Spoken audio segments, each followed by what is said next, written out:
back again with Dragon Ball Super's review.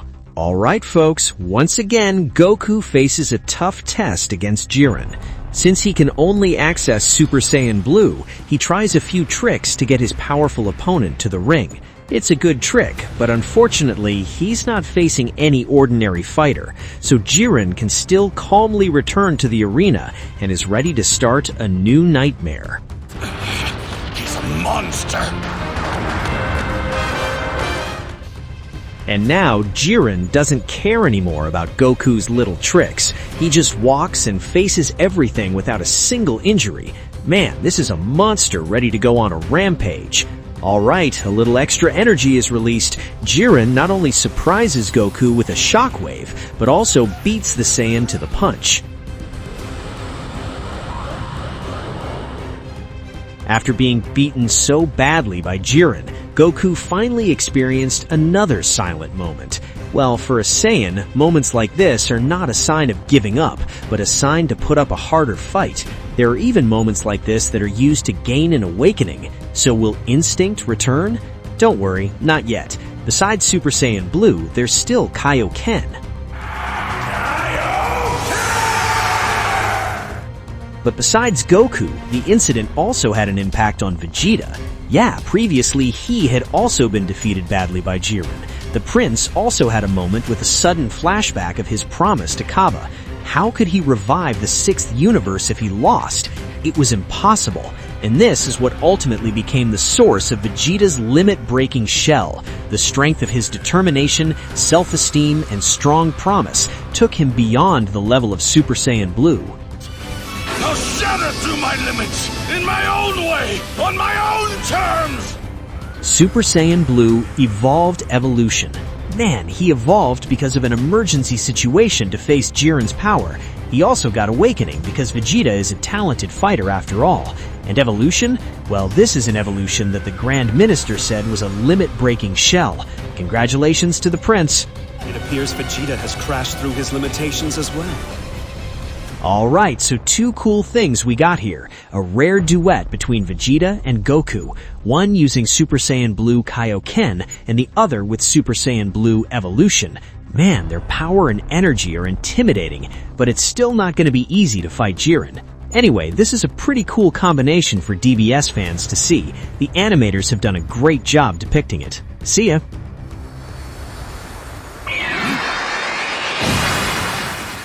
Welcome back to Dragon Ball Super's review.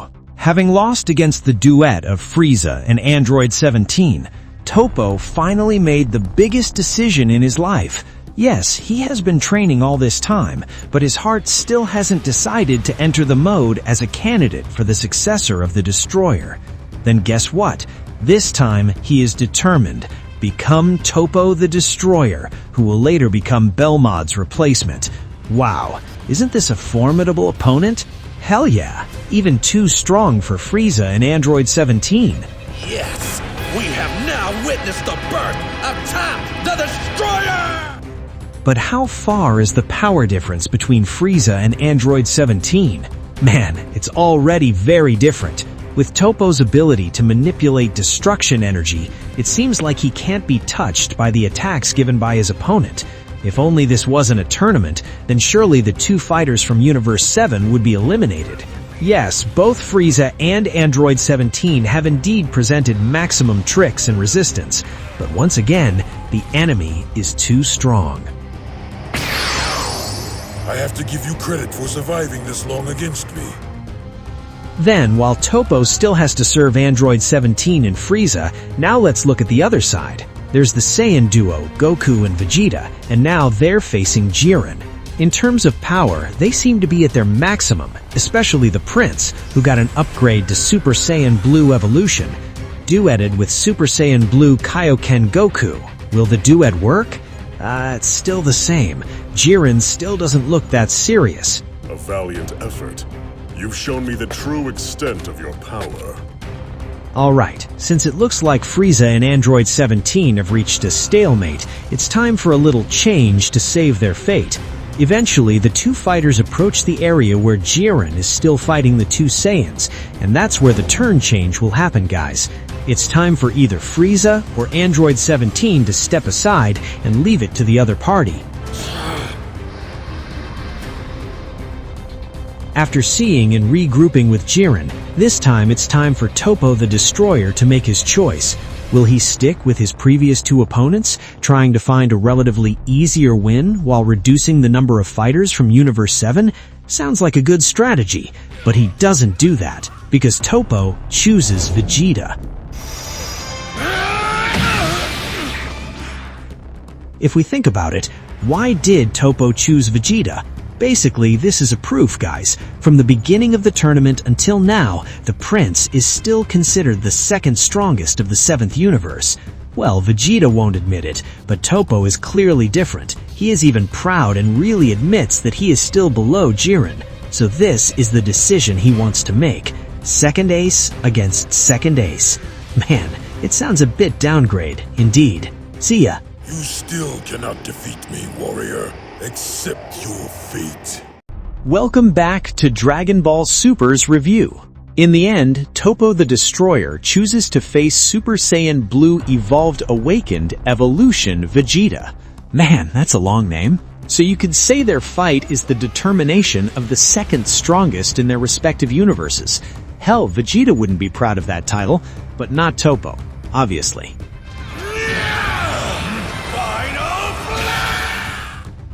Toppo and Vegeta, there are differences in attitudes and motivations from both of them.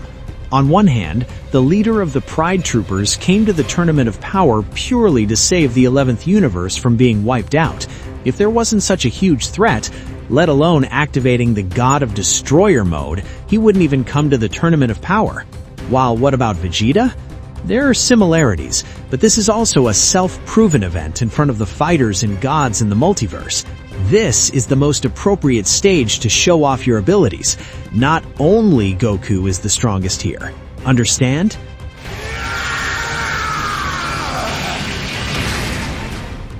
And now, when the time of self-provenance will happen again, unfortunately, SSJ Blue Evolution Vegeta can still be cornered by Toppo the Destroyer. Apparently, he's still overwhelmed by the second from Universe 11. Even Toppo also arrogantly gave a lecture to the Saiyan Prince.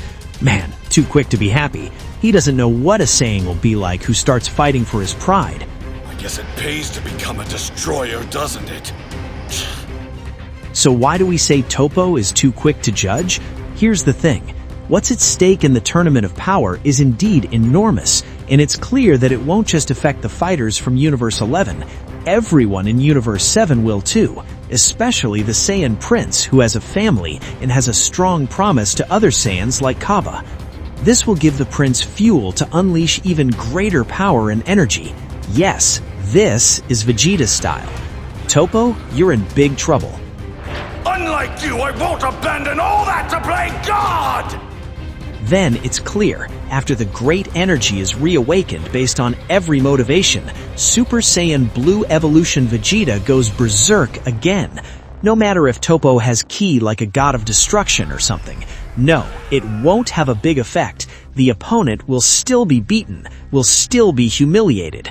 Even to give the best offering, a final effort will be made by the Prince. The final explosion, guys. Vegeta, you're not really gonna use that suicidal move, are you? The final explosion. This used to be a suicide attempt due to despair against Majin Buu. Now? Don't compare it. Piccolo can see that the special energy from Super Saiyan Blue Evolution will also be able to give Vegeta better endurance, so the hot ball will be more on Toppo's side, guys. Can he survive? No, he won't be able to survive. And yes, this is then the end of the journey of the leader of the Pride Troopers in the Tournament of Power. Goodbye, where Universe 11 only has Jiren left. See ya.